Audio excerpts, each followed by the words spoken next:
Before we jump into this video, family, I just want to give a quick shout out to my newest VIP Patreon, Albert. Thank you so much for your donation. Unbelievable. So thank you to the newest Patreon, Albert. What is going down, my YouTube family? It is your boy Zary from the XMG coming at you today on Friday. Normally it's a free-to-play Friday, but pushing that off, and we are going to talk a little bit about Dr. Frank today. We're going to do Dr. Frank for noobs. We're going to get into his kit. We're going to break it down. We're going to talk about what he does for the Goblin faction. But before we get into Dr. Frank, if you are just finding me for the first time, or if you're watching my videos and you aren't subscribed, please hit that subscribe button. We are shooting for a goal of 1,000 subs, and we are getting closer and closer every single day. And for all you family members out there, thank you for your support, your love. Just every day I am blown away by all you family members out there. So thank you for that. And please don't forget about the giveaway. When we hit 1,000 subs, we are giving away a grand prize of a $50 gift card of the operating system of your choice. We will be doing a live stream. And on that live stream, we're going to have a few extra perks thrown in there. So, details to come on what we are going to talk about, what the question will be for this video. Remember, you can enter once per video, starting with the video where I announced the giveaway. So if you didn't leave a comment or answer the questions for those and you're just finding me, go back and answer them, and you're entered multiple times. So let's get into Dr. Frank like we always do by going over his stats. Okay, so Dr. Frank comes into the game, Goblin healer, and you know, we got some things to talk about with this character, but we're going to do it like we normally do. We're going to go over his stats, his move kit. And what I did to make it more interesting when I go over stats is I took every single stat in the game, put it on a spreadsheet, so that way I can give you some like ranks and I can justify where they fall better for each category. So getting into that, we have Dr. Frank here, the stat breakdown, starting with Dr. Frank doing magical damage. Dr. Frank does magical damage, and that comes in at 2656. When it comes to magic damage, there's only 19 or 20 characters in the game that do magic damage. Dr. Frank is 17th on that list. He's extremely low on the damage end of things. His critical chance is at 25.64. Not too bad. I didn't break down his crit chance because I feel he's a healer. It really doesn't go into much of his move kit. His health is at 23,711. The interesting part about this is that is the 12th highest health pool in the game to start, so he does have a lot of health to start, which is a really cool thing. And his shield comes in at 22,451. That is on the low side. He's coming in at 29th, so definitely below average. A little bit below average on that. That makes his health and shield combination, though, come in at 46k to start. So for a healer, that is extremely tanky, and his survivability is extremely good there. So I like that. His speed comes in at 139. So he's definitely middle of the pack when it comes to speed, ranking 24th in the game. So definitely middle of the pack with speed. Potency is at 5%. 48th in the game. There's only 4 other people in the game that are worse with him when it comes to potency. That sucks. Tenacity is at 28%. Not too bad to start. What did we learn from Dr. Frank's kit? We learned he's middle of the pack for speed. His health is extremely good for a healer. His magical damage is on the low end, and so is his potency. His armor, though, is extremely good at 36% on physical damage and 31% on magic damage, so he does start with extremely good armor. So let's get into his move kit and see if any of this makes a difference. First ability here is Electric Shock. At level 6, it deals 220 magic damage to an enemy, inflicts shock for 2 turns, and if the target is afflicted by shock, they are affected by daze for 2 turns. So we see that magic damage is low, and then we see potency, which is extremely low. So we take away magic damage and potency, so we got some work to do. Iron Flat. Second ability, deals 300% of magic damage to all enemies, inflicts shock for 2 turns.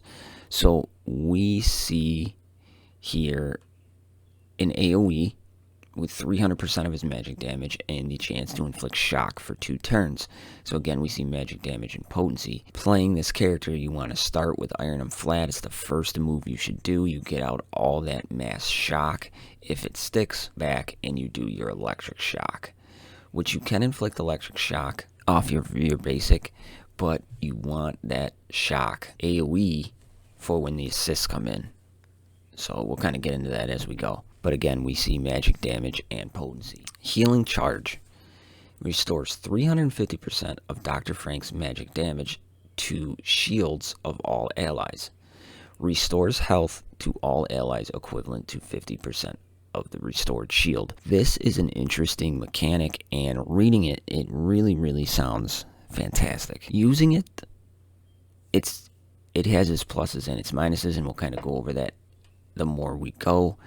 But for breaking it down for rune purposes, we're really just looking at magic damage, because that is what is equated to restoring those shields. Then his passive ability, which is really good, is called Emergency Call. If a goblin ally attacks an enemy with shock, another random goblin will be called to assist. If the attacker is Dr. Frank, 2 goblins will be called in to assist. Only works once per turn. Dr. Frank can call himself in to assist. So if he is called in to assist, then another 2 goblins, if they have the shock on them, are going to come in to assist. And when it says once per turn, say Dr. Frank calls himself into assist, and then he calls himself into assist again, he's not going to trigger another 2 goblins to come in. He is just simply going to do it once. But he can really get the assist train rolling pretty dang early. And it is fun to watch when it goes, because say he calls in Instructor Goram, then Instructor Goram's going to call in Adam. So, I mean, I've seen it go, when I'm playtesting this guy, I've seen the assist go 6, 7 deep. It's pretty neat. So what did we learn, and what are we taking away from his move kit? Essentially going to have to build this character on his worst stats. And what I mean by that is, you need potency on him. You need magic damage on him. You need speed. So when we rune this character, we are looking for those categories. We are looking for potency, magic damage, and speed, with survivability and crit chance sprinkled in. And I say crit chance because of General Murdoch's lead. It's not important that you sacrifice potency, speed, or damage to get critical chance, but if it lands on a rune, then it's you want to hang on to it. So looking at runes, I playtested this guy pretty heavily in both PvE and PvP. Now the problem is, on the test server, pretty much everybody's testing goblins with Dr. Frank, so there was nobody out there with anything but a goblin team. So I did a lot of mirror matches, and you definitely want Dr. Frank to go first. I've noticed that about 75% of the time, if your Dr. Frank doesn't go first, you're going to lose. So speed takes trump to magic damage in this aspect. So I've found that ruining him for speed and potency is the way I can maximize his move kit. Now, if you wanted to go damage and potency, by all means. If you wanted to go 2 potencies with a health, by all means, go for it. But what I found to be the most effective is speed and potency. So I'm going to rune him for speed and potency, and I will be right back. Here we are, full rune amulet. We went speed and potency. We are looking for, again, speed, damage, potency, critical chance if it's there, and then survivability. Trying to push that health and shield combination over that 50k mark. We want to look for those. Of course, I'm using 2-dot runes to show you what you can get him to as a base, and I look for at least 2 of the main factors on the stats. So here we go.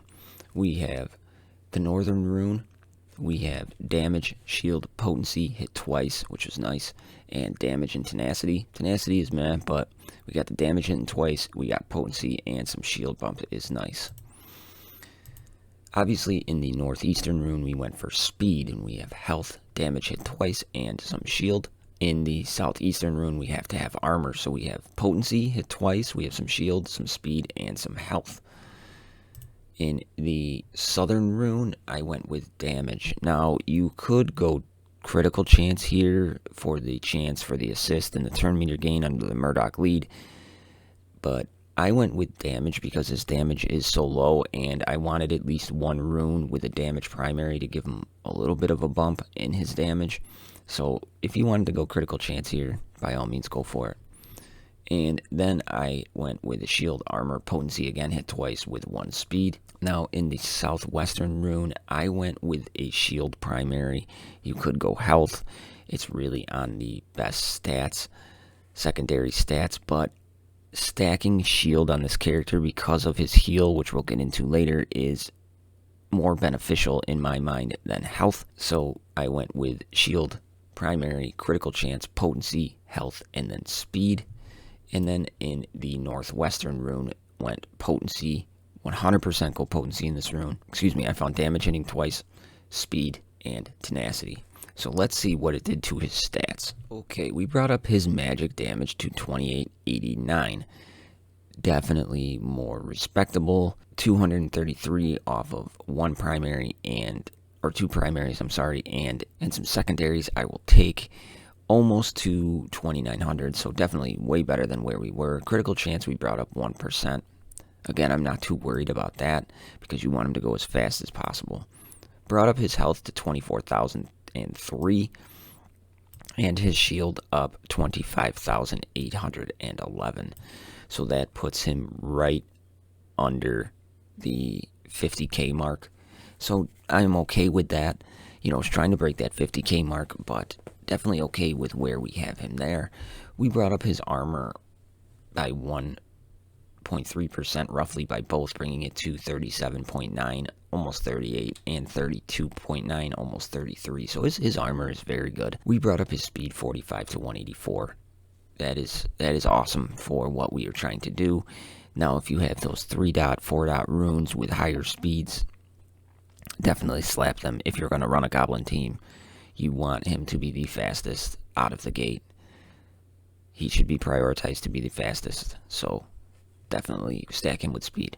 And then we brought up his potency 40.04%, bringing it to 45%. Still low, but it's only starting with 5% potency, getting it up to 45%. Take that for sure.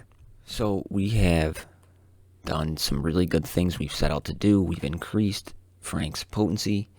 We've increased his speed. We've given him more damage and made him a little bit more survivable. So definitely a good thing. So let's talk about, you get him, how are you going to scroll sync him? Now remember, everything is at level 2. Electric shock, 100% magic damage, 20% chance to inflict shock for 2 turns. And then if the target is inflicted by shock, they are afflicted by daze. So we're already getting the daze mechanic off of his basic.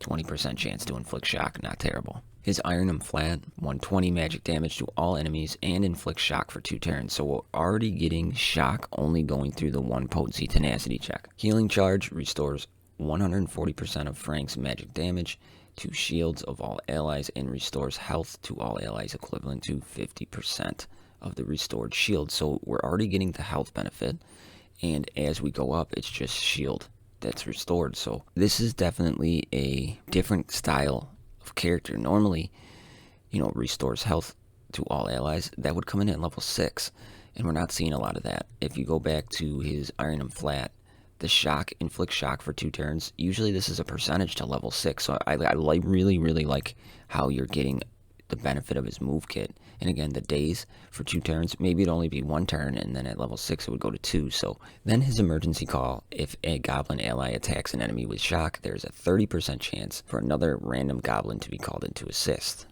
Now here, this is kind of just what I was talking about. You don't get the 2 goblins to level 6 here. But with only having that on 1 move, it definitely makes our scroll sync a lot easier to contemplate. Now the damage on the first 2 abilities is low, but we're getting pretty much the chance or the ability to do the full move right away. Then his healing, we are getting the health restored with a low amount of shield. So we are definitely going to start with his passive. You're going to take that right to level 6. Definitely take that right to level 6. Then we are going to come to his basic, and we're going to take that up 1. We're going to take it up 1, so we're doing a little bit more damage, and we are putting and then we are getting a 40% chance to inflict the shock. And then here we're going to come to his iron and flat, and we are just again going to bump that up to level 3 just to get a little more damage out of him.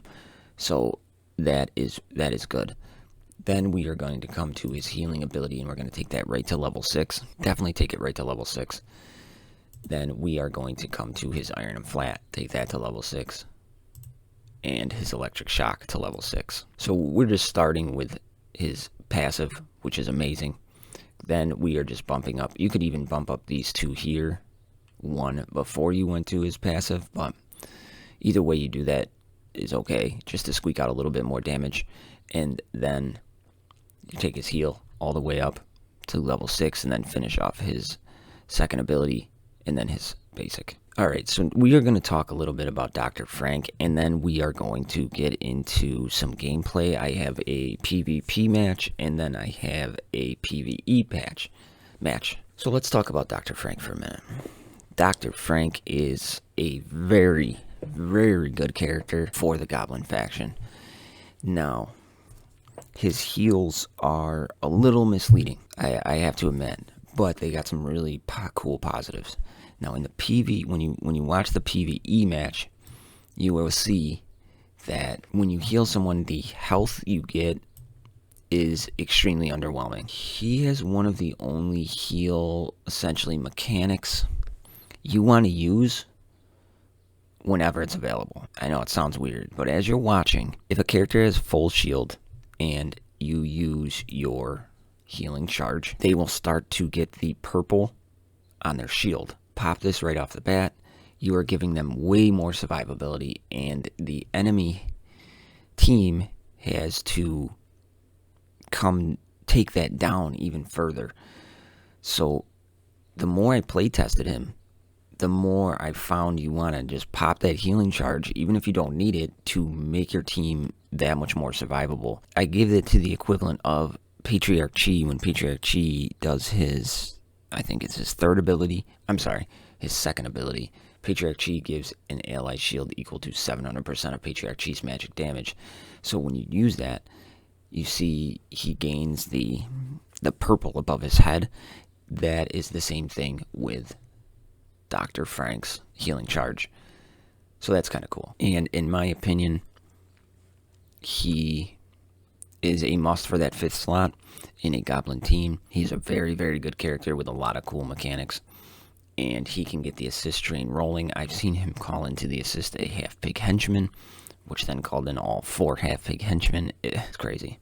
His train gets it going and can help Murdoch quite a bit, but you definitely want to have Dr. Frank as fast as possible, and you want him to be the first one to go in a Goblin team. When he goes first, he does that.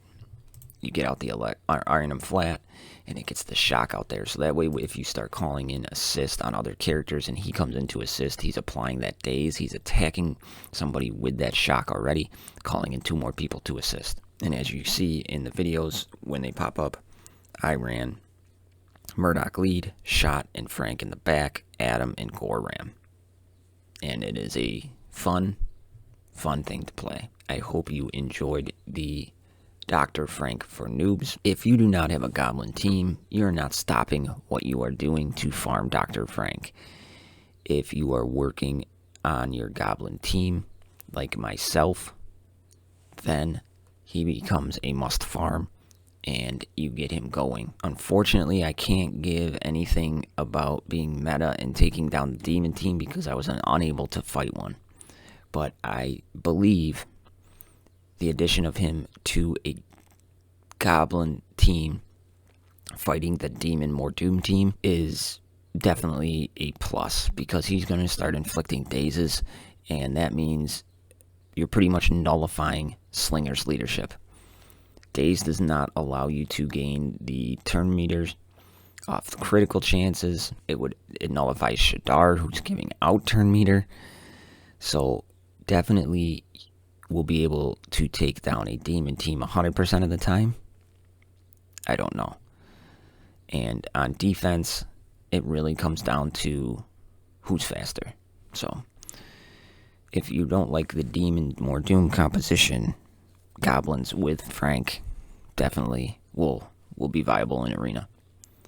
So that is what I got for everybody today.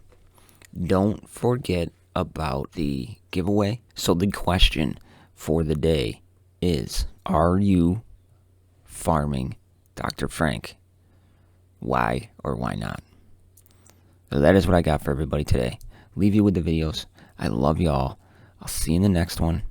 Don't forget to subscribe, like, share, comment, all that good stuff. I'm out.